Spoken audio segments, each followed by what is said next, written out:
Mama Dunia alisema hautajengaka nyumbani mwa baba yangu muna makao.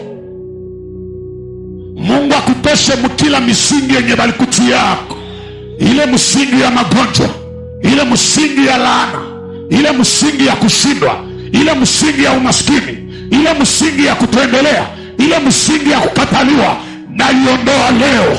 Yesu ageuke kwa msingi ya maisha yako. Narudia, Yesu akuwe msingi ya maisha yako. Hakuna kitu tena kitakuzuru, sababu Yesu alilipa deni kumsalaba. Ukweli huweka mtu huru. Yohana sura 8 na mstari wa 32. Nanyi mtaifahamu kweli, nayo hiyo kweli itawaweka huru. Ukweli wa Biblia unaleta uhuru wa kiroho na wa maisha. Neno la Mungu ni safi na la kuaminika. Zaburi sura 12 na mstari wa 6. Ukubwa wa Mungu ni kwamba waliojenga mji ule walijua watakaa pale milele na hakuna atakayewaondoa hapo.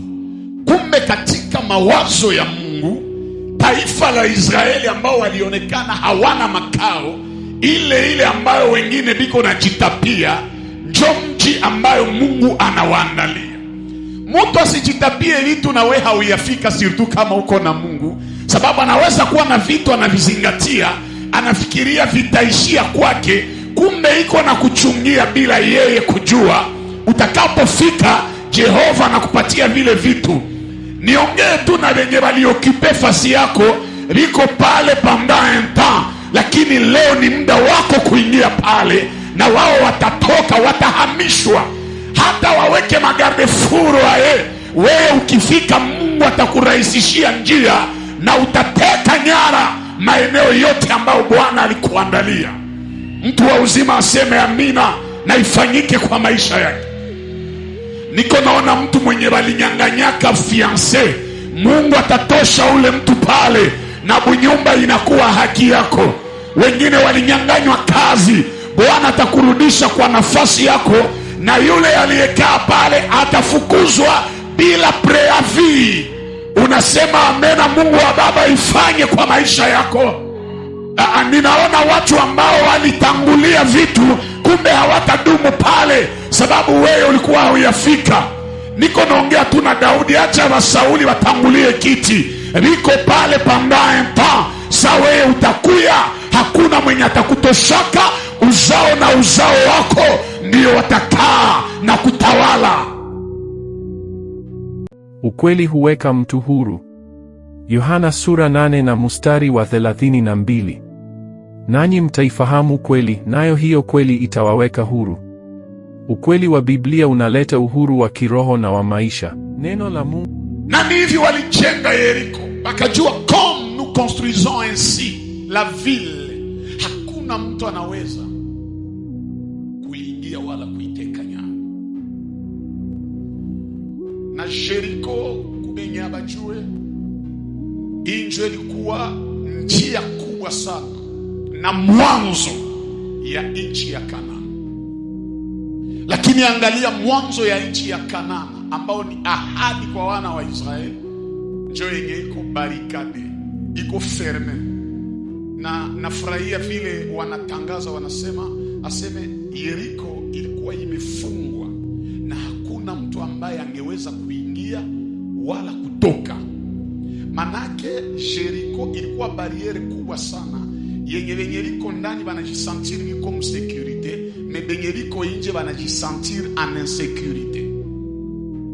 Na Yeriko katika hali ya kiroho inaweza kurepresente vitu vikubwa ambavyo Mungu alikuandalia, lakini bariere zinatokea ndani. Ni kweli Mungu anaweza kupa ahadi, lakini usifikiri kwa kufikia zile ahadi itakuwa urahisi. Kuna mipaka ambayo inaweza wekwa hapo, lakini tumaini ni kwamba hata mpaka iwekwe namna gani, alichokiandaa Mungu kwa ajili yako atakifanya na kukuingiza ndani yake. Unaweza kuwa na fiancé mwenye ni wa mapenzi ya Mungu, lakini mablokaje yanatokea, maneno yanatokea, na watu ambao wanakuchukiaka wanaanza sema kwa makusudi ya kutenganisha na ule mtu. Angalia, usiingi yake muhistoria ya watu na haujue walianziaka wapi. Paske kwenye watafikia hautajuaka wakati haukukuwaka siku yenye walianzaka pamoja. Sasa vitu gani Yeriko inaweza kutufundisha ili tupate kubomoa ukuta wake? Cha kwanza ni kama unafuatilia usomi, maandiko yanasema Mungu aliongea na Joshua na akampatia maagizo. Hapa wakati watu wanaona ukuta wa Yeriko, banajua iko impossible tuingie. Manake kutumikisha akili ya binadamu hauwezi angusha ukuta wa Yeriko, lakini kwa kusikia mambo ambayo Mungu alikuambia, ukuta wa Yeriko unaweza kuanguka. Manake kitu ya kwanza, ukitaka Yeriko ya maisha yako ianguke, wakati ingine kwenye ulitumikisha akili ikashindwa, connaissance yako ikashindwa, relation zako zikashindwa, nguvu zako zikashindwa, usipime tena. Sikia sasa kenye Mungu atakuambia. Oh la, mbele ya bahari ya Shamu, mai ya bahari ya Shamu haina besoin ya ujuzi ya Musa, haina besoin ya upinzani ya Wakora, Datani na Abiramu, lakini mai ya bahari ya Shamu iko na besoin ya instruction ya Mungu. Kila mtu mwenye atasikiaka Mungu mbele ya hatari, huyu ndio mwenye atashindaka ile hatari. Wanaoshindwa katika maisha ni wale walifikiri kwamba kwa akili zao watafanya mambo makubwa. Acha nikwambie, masomo yako haiwezi kubeba fasi, uyana yako haiwezi kupatia mariage, nguvu zako haiwezi kupatia ushindi, lakini kinachaka tunaweza yote katika yeye atutiae nguvu. Kwenye akili zako zinashindwa, achia Mungu atatenda.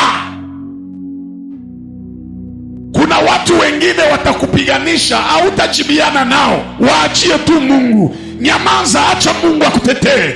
Wakati tunataka onesha Mungu kama tunaweza, pale ndio Mungu anatuachaka tushindwe. Lakini tukionesha Mungu tumeshindwa, ni pale ndio Mungu anazirishaka utukufu na nguvu zake. We mwenye umeona linakushinda, achia Mungu lile. Mungu kwetu ni kimbilio tena msaada wakati wa shida. Achia Mungu magumu yako, achia Mungu vile linakushinda, vile linaonekana vizito kwako. Achia aliyesema njoni kwangu nyote mnaolemewa na kusumbuliwa na mizigo, nami nitawapumzisha. Asiokipena probleme yenye iko na kusumbua.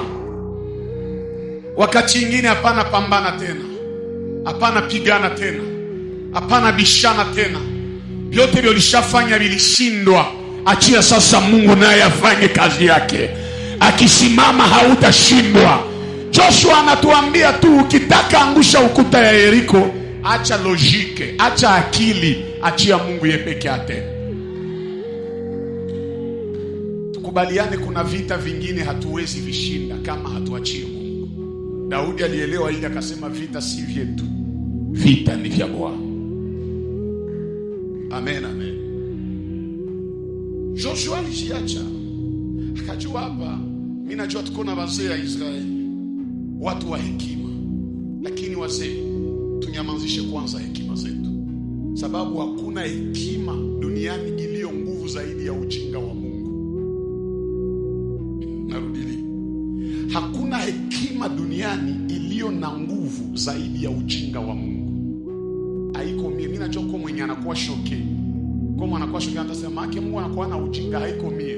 Paulo ndio anaandikia Wakorintho wa kwanza sura 1 mstari wa 26 kushuka, anasema hii ndio folia Mungu. Aseme ujinga wa Mungu ni kuwachanganya wenye hekima wa ulimwengu.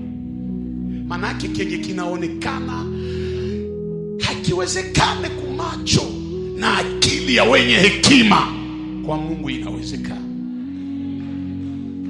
Amen, amen. Jambo la pili kwa ajili ya kuangusha Yeriko ni jambo ambalo Joshua alifanya. Kisha kukaa kimya, alitii neno ambalo Mungu alimwambia. Kuko kuacha Mungu atende lakini pia kuko kusikia na kutii yenye Mungu anakuambia. Wengi wameshindwa katika maisha ni sababu waliishia kwa kumsikia Mungu, lakini hawakufanya hatua ya pili, kutii jambo ambalo Mungu anakuambia. Mungu alimwambia Sauli kupitia nabii Samuel, akamwambia kutii ni bora kuliko kutoa zabibu. Na nini yenye Joshua alitii?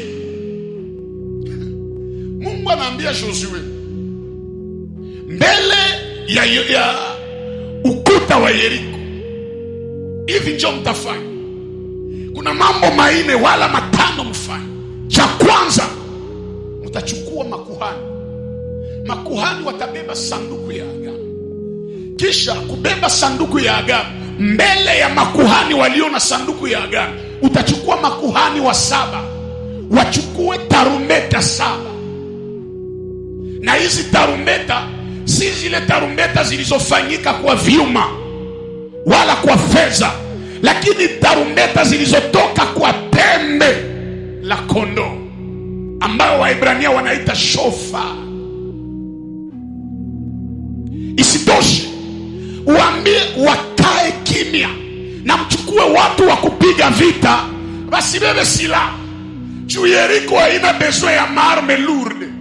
Batu ya Buyuwai bangeambia Josue, juu tuangushe Yeriko, hatuna besoin ya kufuatana na vyenye Mungu ametuambia. Hapa tulipaswa kia na mabombardement, tulipaswa kuya hapa na mamarto, tulipaswa kuya na mabire, tulipaswa kuya na manklime, njo tuanze kudemolir. Kumbe kuangusha Yeriko haina besoin ya mariuma, lakini kuangusha Yeriko iko na besoin ya obeissance kwa instruction ya Mungu. Kuko vingine ungali na chelewa, kajua uyajifunza kutii alivyokuambia Bwana. Atakayefanya mambo makubwa ni yule anayesikia ambacho Mungu alimwambia na anaiweka kwa matendo. Kuna vingine watu waligundua kisha kutimiza neno ambalo Bwana aliwaambia. Mungu anamwambia Ibrahimu, unitolee mwanao umpendaye wa pekee Isaka, uende Moria, juu ya mlima ambao mimi Mungu nitakufunulia, ni pale utanitolea mwanangu. Abrahamu aliitika na akatiri yenye Mungu alimwambia. Yalijua Mungu ananibeba mtoto, kumbe mawazo ya Mungu hana bezo ya Isaki. Anataka onesha Abrahamu kama naweza kulomba mtoto, haiko asechu minakosa mtoto. Mtu mwanipe amena nifungule kidogo. Mkubaliane na mie, Mungu akiitika Abrahamu auwe Isaki, yetazaliwa mukoya nani? Nyuma ya Isaki njo Yakobo iko. Ifo Yakobo akuye juu Yesu aitwe mwana wa Yakobo. Sasa Yesu ataitwa mwana wa Yakobo, aina Isaki alikufaka zamani. Ukitii tu ya Mungu, Mungu atakufunulia zaidi ya yenyewe alikuambiaka. Nataka niambie Abrahamu, Mungu hana besoin ya Isaka. Mungu iko anataka njo kuonesha ukubwa ya Isaka mwenye uko naenda kumupresente. Edael saba nafika naye yulu ya mulima, aseme Abrahamu aishaligote mtoto wake, anamtia yulu ya mazabao, anataka mchinja. Mungu anatokea, anatuma malaika, anamwambia Abrahamu, Abrahamu, usimfanye mtoto mbaya. Nimeamini na nimeitika. Sasa kama unanipendaka juu haukunikatalia jambo nililokuambia. Na hapa Abrahamu alikuyaka iko na lia, iko na uchungu, meakarudia iko na cheka. Ukitii maagizo ya Bwana, kilio haitabakiaka mu maisha yako, ni kicheko njo itakuwa na kufuata. Niambilie jirani, kuwa na heshimia ya Mungu anakuambia utafika mbali. Mwambie pia jirani, unataka ufike mbali, sikia na kutii uongozi ya Mungu mu maisha yako. Bwana asifiwe. Joshua alitii, asemi na bakae kimya, odela ya kukamata matarumbeta, kukamata makuhani, wakae kimya. Kisha na Mungu akawaambia, hiyo mtafanya, mfanye siku 7 Mungu nazunguruka Yeriko. Siku 7, toute une semaine, Biko nazunguruka. Kama alianzia hapa, batakia tena jikutana hapa. Esko unajua kama kuzunguruka fasi moja kwa agizo ya Mungu ni kufika mbali kuzidia mwenye alienda mbali bila maagizo ya Mungu. Biko nazunguruka. Mimi nadhani ilikuwa ukuta mkubwa. Kulikuwa ba enemy ya Israeli wenye Yeriko. Biko nazunguruka. Wanajua hapa. Biko nazunguruka na havana mpanga. Hatuwezi pigana nao. Hata wafaki tu. Kumbe hawajue kama mwenye liko naona pale haiko, benye liko naona wanazunguruka haiko njo baadui babambaya. Metendo yenye liko nafanya njo enemy dangereux. Ile kuzunguruka njo tu sekre ya kuangusha Jericho. Na Mungu akawaambia mtakuwa nazunguruka limoya kwa siku. Lendi mnazunguruka. Sasa mnafika kwa mulianzia. Mardi tena munaenda. Haki kwa walianza ambia Josué, unatuchokesha. Unajua mwenye anatii anafika kambali, na mwenye alikuwa anakuvunja Mungu ya kutii atakuwa naona vile Mungu yuko nakupeleka mbali, yana bakia pale pale. Biko naona tu vile biko nazunguruka. Aseme saba alifika ku 6e jour. 7e jour Mungu akamwambia hamtazunguruka limoja. Mimi mtazunguruka mara 7. Mena mkikamata 6 tours za 6 jours na 7 tours za siku moja, inakuwa tour ngapi ya kuzunguruka? 13 tours. Maana kuzunguruka mara 13 ndio yenye iliangusha ukuta wa Yeriko. Kisha apre Mungu akawaambia, "Sasa mnamaliza ile 7e jour mara 7. Batapiga tarumbeta na watu wanapiga mikono na vigelegele." Kumbe wakati walijenga mirai walijua hakuna tremblement yenye inaweza angusha hii lupango. Kumbe fujo na tarumbeta itageuka tremblement ya nguvu ya kuangusha yenye waliwazaka haiwezi anguka. Mara mingi ukubwa ya Mungu inatokea kama vitu udogo. Ukweli huweka mtu huru. Yohana sura 8 na mstari wa 32. Nanyi mtaifahamu kweli, nayo hiyo kweli itawaweka huru. Ukweli wa Biblia unaleta uhuru wa kiroho na wa maisha. Neno la Mungu ni safi na la kuaminika. Zaburi sura 12 na mstari wa 6. Ukitaka Mungu afanye makubwa na wewe usimchungie kuyakawama. Vile tu ya kuzaraulika, des choses méprisables. Ndio kwenye Mungu anajitoshea kako utukufu pale. Yawezekana watu wanakudharau juu hauna umbo ya kuvutia. Wewe ndio Mungu iko naye projet. Mungu hana besoin ya wale wenye wanaonekana sana. Mungu hana besoin ya wale wenye wanatisha sana. Mungu iko na besoin ya wale wenye hawana forme. Ndio wenye travailler aweke vya maana ndani yao juu kesho bavutie ulimwengu. Amen, amen. Jambo la tatu litatusaidia kuangusha Yeriko ni nini? Kisha kutii yenye Mungu alikuamini. Il faut faire confiance kwa ule Mungu. Josué a fait confiance. Il avait pleinement confiance en Dieu. Ndiyo tulishatii Mungu. Mais attention. Kuangusha Yeriko après kuzunguruka, tukiwaza tu iko impossible. Mais Josué alielewa siku tulivuka bahari ya Shamu ilikuwa muujiza. Kuvuka Yordani pia ilikuwa muujiza.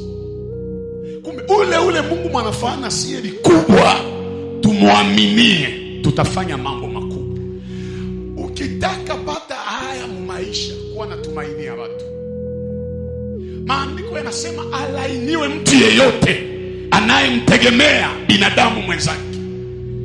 Lakini abarikiwe yule anayeweka tumaini yake katika Bwana Mungu, aseme yeye ni kama mlima Sayuni, wala hawezi tikisika. Usiwaze maisha yako itaendelea juu uko na depute mfamilia. Unaweza kuwa na bose mfamilia na unakufa maskini. Na mara mingi haba benyeliko na makuta wanatuahidi yaka vyenye hawatatimiza. Juu fanaka ya maisha yetu haiwekwe katika mkono ya mtu. uzima wetu na tumaini ya kuweza mumaisha ni katika Mungu aliyekuumba. Hata watu wanasema hawatakusaidia, aminia Mungu. Mwenye aliaminia Mungu, Mungu atampatia vitu vya vitaacha waliwaza watamsaidia, au ndio wanaanza kuya kumuomba misaada. Daudi anasema alikuwa kijana mpaka alizeeka, hakuwahi kuona mwenye haki akiachwa kabisa, wala watoto wake kuombaomba barabarani. Tumainia Mungu ni assurance ya watoto yako kutokufa na njala. Bale wenye waliaminia Mungu ndio wenye Mungu aliheshimishaka mu maisha. Hata vitu vinakatala, usiache Mungu na usikose tumainia Mungu. Mungu anaachaka wakati ingine vitu viharibike njoo aoneshe utukufu yake, aoneshe ukubwa yake. Kwa hiyo watakaofika mbali sana ni wale ambao walijifunza kumtumainia Mungu. Unaweza tumainia ule mwanamke, kesho na kutrompe. Unatumainia Bwana, kesho unasikia unatoka na banamke wengi. Unatumainia ndugu, kesho unasikia naye iko nasema hauko hata kitu maisha yake. Unatumainia mtu, kesho unasikia alikuchafula na kukusemea vitu vyenye haujui. Lakini mmoja tu mwenye tunatumainiaka na anatuelewaka hata mudhaifu ni Yesu peke yake. Hata katika madhaifu yetu Yesu hata tutangaza, atatuelewa. Tukilia na tusogelea na tukausha machozi, na anatupatia tena tumaini. Kama hata halikukamata leo, kesho ataleta tena wakati mpya kwa maisha yetu, na mambo yanaweza kubadilika wakati wote. Amen. Kitu cha nne ambacho Yeriko inatufunza hiki ni entre parenthèses, ni parenthèse inafungwa. C'est que Jericho hata itaanguka, me Joshua hasahau wake mwenye alimtendea kamera. Nigusie jirani, mwambie jirani usisahau mema yenye mtu alikutendea. Batu leo liko tayari kushukuru Mungu kwa matendo makubwa Mungu aliwafanyizia, lakini wanasahau kama Mungu awafanyizie ile matendo makubwa, Mungu alitumikisha mtu fulani. Sasa ni kweli ni mzuri ushukuru Mungu, lakini pia kuwa na esprit ya reconnaissance kwa mwenye alikutendea mema. Nilisemaka ukiona mtu anakupatia kitu usiwaza alikosa kukupatia. Kuna wengi wanamuombaka, lakini wengi walikuwa prefere wake, ndio maana akakupatia. Lakini matukio makubwa ya watu leo, kuliko mshukuru watu waliowatendea mema, ni nyinyi ndio mnaishi tena kwa kuwabomoa, kuwachafua, kuharibia maisha. Tusidanganyane, inalumizaka wakati mtu alikutendea mema wewe unamrudishia mabaya. Inakeraka sana kuroho wakati mtu alijiima juu yako, lakini wewe unaanza ikala juu ya kumtakia mabaya na kuonesha watu kama ni mtu mbaya. Ni kweli hakuweza saidia watu yote, lakini kumbuka wewe alishakusaidia. Kwa hiyo usimuumize, mshukuru. Kuna mtu mmoja ambaye Joshua alikumbuka wema wake, jina yake Rahabu. Na Rahabu alikuwa kahaba. Historia ya mubaya, mero mzuri. Parkuru ya mubaya, lakini iko na roho mzuri. Wakati batoto ya Yeriko wote walikatala kupokea explorateur, bachunguzi bawili benye Joshua alituma, Rahabu alibapokea mnyumba yake. Aseme na bakabatafuta juu babaue, lakini Rahabu akabaficha, akabapitishia kudirisha na akabaponesha. Kumbe wema yenye Rahabu anafanyizia hapa, my God, haitaishia kwa Rahabu tu, itaprotege familia yake yote. Saa yenye uko natenda mema, usikuwe na waza itaishia kwako tu, hata wengine watakao kuja nyuma yako wanaweza faidika kwa mema yale. Ukinipa amen itanisukuma niende mbali zaidi. Rahabu alijua iko na protege watu juu wakie protege familia yake. Kumbe haiko tu nafanya ke protection ya familia yake ikuwe effective tu, lakini nini itatokea? Hii wema ya Rahabu inamchomeka mulinyea wenye batazalaka Yesu. Juu Rahabu akaoana na mtu wanaita Salmo. Salmo ndio mwenye akazala Boaz. Boazi akakuya kuzala Obed, Obed akakuya kuzala Yese, Yese akakia zala David, David anazala Salomo. Na mumatia anasema genealogie de Jésus-Christ, fils de David, fils d'Abraham. Manake mukisema juu ya kuzaliwa ya Yesu, parmi banamuke 5 wenye banatia mgenealogie ya Yesu, Rahabe naye wema yake itamchomeka pale. Wema yenye unafanya leo inaweza kutia historia ya wakubwa. Mema unaofanya inaweza kutia mcour de grand. Ndio maana usichokake kutenda mema. Nitie moyo mwenye anatenda mema banamvunja moyo. Usiache tenda mema juu balikuvunja moyo. Wewe endelea tenda mema. Mema hayo zake.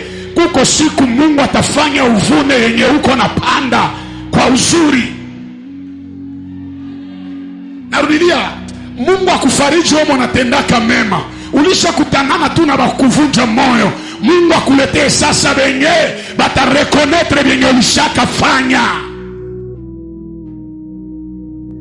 Tuko tuna watu bakuprofiteni yetu, me habana esprit ya kurekonetre benye tulibafanya. Rahab alipata neema. Na munikomprendre hapa pia. Mwenye naona Joshua iko natafuta acha Rahab, atamwambia unamuacha juu ya nini? Mbona iko na tabia mbaya? Joshua atabashiria tu alikuwa nje na tabia mbaya, na alitusaidia. Msiko tunaona kote mbaya ya watu. Kwa hii acha ile maisha ya kujije. Hauna testori ya kuwa najua mtu anaweza badilika wakati gani au hata badilikaka. Kuna watu walikuwa wabaya jana, leo Mungu akawabadilisha na ni watu wazuri leo. Ukiendelea juje mtu juu ya pase yake, utabakia mubilonda ya pase. Kumbe Mungu alishamubadilishia maisha zamani na alishakuwa mtu mwingine mpya. Anaweza kuwa alikuwa kahaba wa jana, lakini leo ni mwanamke wa kujiheshimia. Alikuwa mtu mwenye hana roho mzuri jana, lakini leo Mungu amekutanana naye, amemubadilisha. Batu babakie na pase yako, lakini wewe usibakie mupase. Kuwa mtu mwenye unatumika juu kukorije ya kufanya mubaya jana. Amen, amen. Na kwenye niende shiteni hapa, na najua tutabarikiwa hapa. Joshua wakati anaangusha Yeriko, hawajaingia ndani, ukuta yote ishaanguka. Joshua akaacha laana juu ya Yeriko.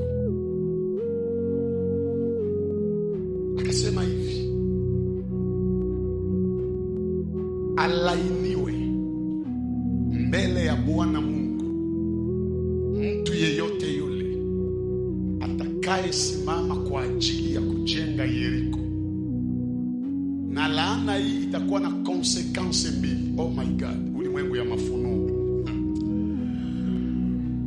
Sasa itakuwa na konsekansi mbili. Wakati iko na tia mabase fondation, atapeye plus ya muzaliwa wake wa kwanza. Na wakati atamaliza atie milango, atapoteza muzaliwa wa mwisho. Manake Yeriko iko na laana ya mwenye atakuwa tu na mawazo ya kuirebati, apoteze wa kwanza na wa mwisho. Katikati hawana problem. Usikuwe nataka kuwa katikati, kuwa natafuta sote ukwe wa kwanza au wa mwisho. Katikati ni fasi ya Mungu. John asema wawili au watatu wakikusanyika kwa ajili yangu, ndakuwa wapi? Katikati yao. Kumsalaba Yesu alikuwa wapi? Katikati. Kumlima mabadiliko alikuwa katikati ya Musa na Elia. Kuwa kumwanzo au kumwisho. Juu hata ukwe kumwisho, alisema Yesu wa mwisho atakuwa wa kwanza. Ndio maana tuitikiane tu. Haiko jinsi uona nionaka njoo vile wengine wananionaka. Kuko mwenye anaweza kuona wa mwisho, lakini wengine wanakuona wa kwanza. Oh la la. Niseme hivi, tukikuwa kumustari, mwenye iko kule ngambo mwataona kule njoo ataita wa kwanza, lakini mwenye iko huku nyuma mwataona huku naye hata muita wa mwisho, atamuita wa kwanza. Anasema mwenye iko kule njoo wa mwisho. Usitake watu yote wakuelewe sawa sawa. kuna wamoja hawatakubaliana na wewe banana na bebanaelewa kwenye Mungu amekufikisha. Sijui kama uko mtu iko nanielewa kabisa. Aseme wa kwanza ndio atakufa na wa mwisho, na miaka ikasogea.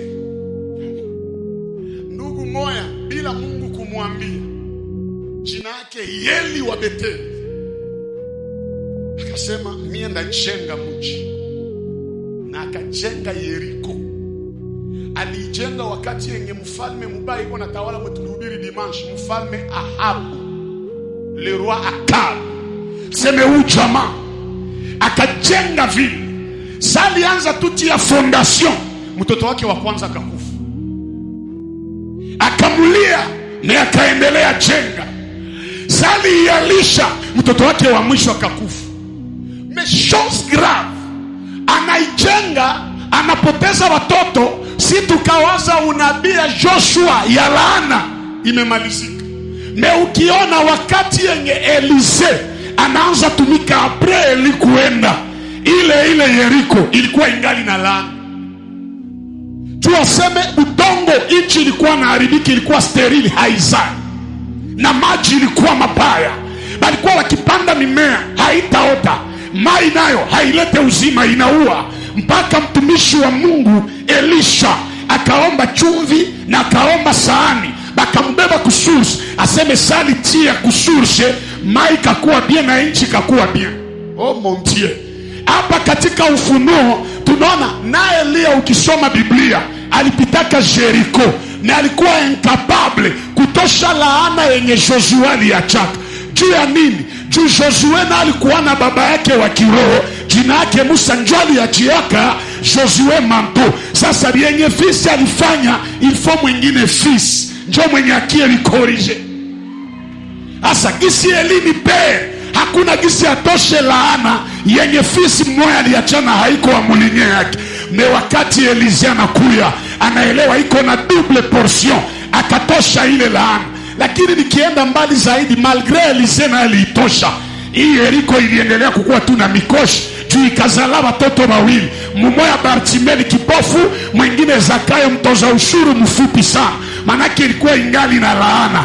Ilibidi sasa ambaye atakuya kuondoa laana asikuwe mtu ambaye atakuwa wawili, lakini ye peke atakuwa à la fois le premier et le dernier.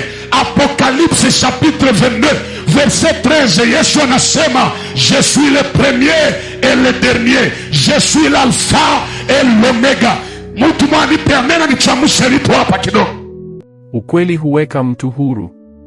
Yohana sura 8 na mstari wa 32. Nanyi mtaifahamu kweli, nayo hiyo kweli itawaweka huru. Ukweli wa Biblia unaleta uhuru wa kiroho na wa maisha. Neno la Mungu ni safi na la kuaminika. Zaburi sura 12 na mstari wa 6. Amina yenye uko na nipe na nisukuma niende mbali. Njoma na utangalia mparkuru ya Yesu. Hakuendaka Yeriko sana, alipitaka tu Yeriko limoya, aliingia na akatoka. Oro kuingia ile ni baz na kutoka ile ni port. Manake ifale Yeriko inapona. Na nikiingia katika ulimwengu ya mafunuo, Yeriko ya kweli iliyopata laana ni picha ya ulimwengu kwa ajili ya dhambi ya Adamu. Ulimwengu yote iliharibika, na Mungu wa mnyeni baba aliyeseye kuokoa dunia lilishindikana. Ilibidi atume yule ambaye ataitwa wa kwanza na wa mwisho. Gisi Yesu ni wa kwanza na wa mwisho. My God, aseme Yesu yepeke akajiita mlango, na Yesu yepeke anaitwa msingi wa kanisa. Manake ukitia msingi Yesu iko, na ukifika kumulango Yesu iko. Yesu alitosha laana, ataba kuchilia misingi ya jamaa ye. Ukikuwa na Yesu utapata msingi ya mpya, na ile ya jamaa inatoka. Ni msingi gani walikuweka? Kama ni msingi ya umaskini, minaweka Yesu akuwe msingi ya utajiri. Ni mlango gani walikuchilia? Kama ni mlango ya seliba, Yesu ageuke mlango ya mariazo kwa maisha yako. Unayenipa amina 3 Mungu apotre aifanye kwa maisha yako. Sema amene mara 3 niongee tena. Yesu manake kama vile wa kwanza na wangapi? Kukufa yake kumsalaba ifale inafungula. Oh mon Dieu. Sasa Yesu kukuya okoa dunia haikuishia tu kudunia. Juu yeye hana double portion. Yesu yuko na triple portion. Jésus, il n'a pas seulement double portion, yeye yuko na triple. Alielewa kama ndugu Elize alikuwa na double portion, mie sitakuwa na double portion, mimi ndakuwa na triple. Ndio maana akasema tout pouvoir m'a été donné. Portion ya kwanza ni mbinguni, portion ya pili ni kudunia, portion ya tatu ni kuzimu. Oh mon Dieu. Sasa Yesu akikufa hapa fungula tu dunia, hata mbingu itafunguka, hata kuzimu nayo itafunguka. Alifungula dunia yeye. Sasa alikuwa kumsalaba jini wa kwanza na wa mwisho. Ilibidi dunia ioneshe kama imefunguka, budongo ikatapika, watu walikufaka. Atafungula kuzimu yeye.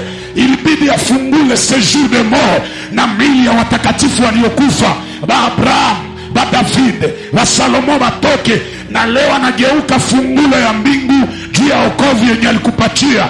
Mimi na wewe tuko kudunia, lakini tuko deja na fungulo ya kwenda mbinguni.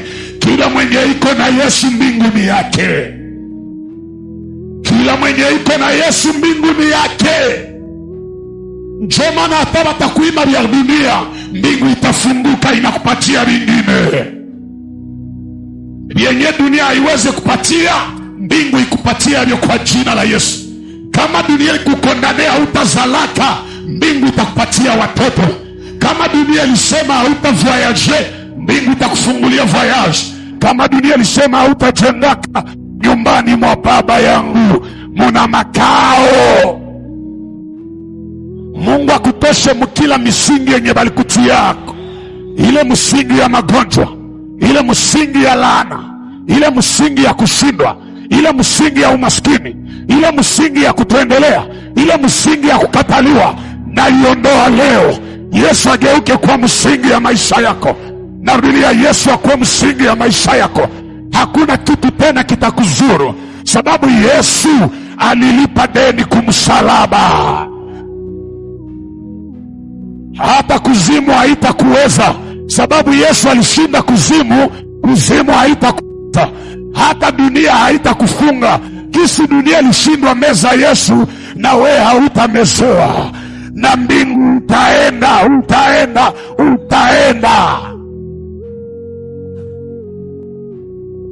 Tuko mgeneration ya ba-instoppable. Unaweza tuchilia mitego, Yesu anageuka msingi yenye ndapitia. Ukinitilia kibambazi, niko na Yesu mlango. Probleme haiko kibambazi, me probleme ni kukuwa na mlango. Nikikuwa na mlango, hata mulinitia mkatre mir, ndatia ile mlango na njia inaonekana. Hata watu wakufungie njia, Yesu atageuka mlango na utapita, utaendelea. Nasema utaendelea. Anza ambia Bwana kwenye huko, anza ambia Bwana kupasulie mlango, akufungulie njia. Nani mwenye ataita Baba? Nani mwenye atasema mbingu imfungulie milango? Laana waliokuwekea ianguke. Niliwaza utaomba zaidi ya jirani, niliwaza utaomba zaidi ya hapo. Ninaona watu wa imani, watu wa kiroho, watu wa uzima wanaanza elewa. Sijue balikutiliaka misingi gani. Walisema hautajenga, walisema hautaendelea, walisema hautafanikiwa. Mungu wa mtume Gabriel Tikiko leo anakuonesha njia mpya. Leo anageuka kuwa gharama yako. Yeriko yote ianguke.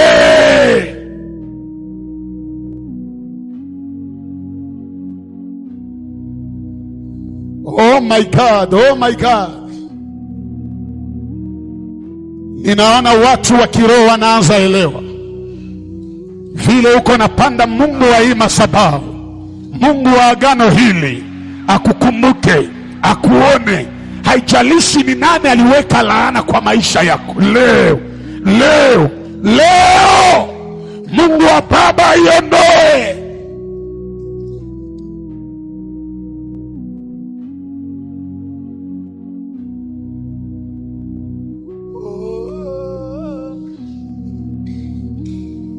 Nani atapanda tena? Qui va encore monter? Qui va monter plus que les voisins? Qui va monter plus que les voisins alors que tu pries, alors que tu montes dans la prière? Acha Mungu aondoe kila msingi, kila laana iliwekwa kwa maisha yako itoke leo. Kila laana iliwekwa itoke. Bwana kuondolee aina yote ya laana kwa jina la Yesu.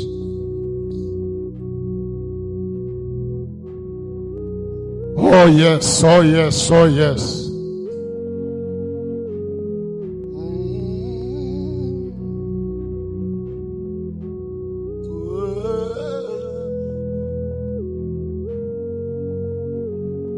Ndiyo, hata maisha imekwama, nayo inaweza kuwa ni laana walikuwekea. Relations imekwama, Jericho nayo ilikuwa barikade, lakini ilifinire kuanguka. Kila ukuta walikuwekea, Bwana iangushe leo na uendelee mbele. Weka mkono wako umejuu, sema asante Yesu kwa kuwa wa kwanza na wa mwisho katika maisha yangu.